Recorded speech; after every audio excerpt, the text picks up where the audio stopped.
I thought parents would never give up on their kids and would always want them. But I was proven wrong in the hardest way. Am I wrong for doing my parents the same way they did me? 2-2. When it finally took off, the first thing I did wasn't to celebrate. It was to go home. I bought my grandparents a house, a real one this time, with a wide porch, central air, and a garden for Grandma.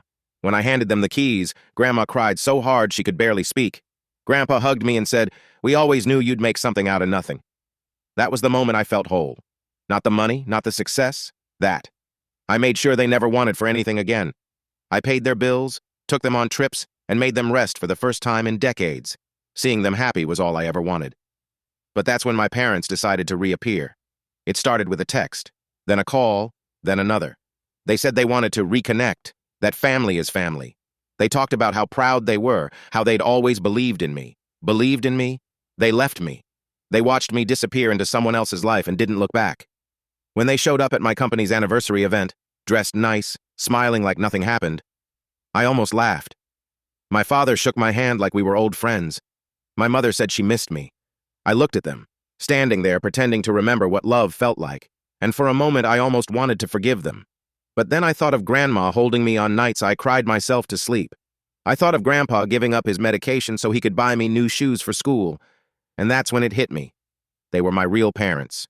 So I smiled, shook my father's hand, and said, "I appreciate you coming, but I already have a family, the ones who stayed." They tried to talk, but I was done listening.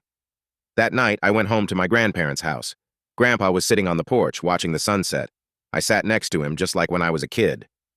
"You handled it?" he asked. I nodded. "Yeah," I told them the truth. He smiled, that small, quiet smile of his. That's all a man can do. We sat there in silence, just watching the sky fade, and for the first time I felt peace, because I realized I'd built something they could never take away. Not the business, not the success, but the legacy. A legacy born from love that never asked for anything in return. And when the time came, I made sure they were cared for until their last breath. That was my greatest achievement. Not the wealth, not the recognition, but keeping my promise. They saved me when I had nothing.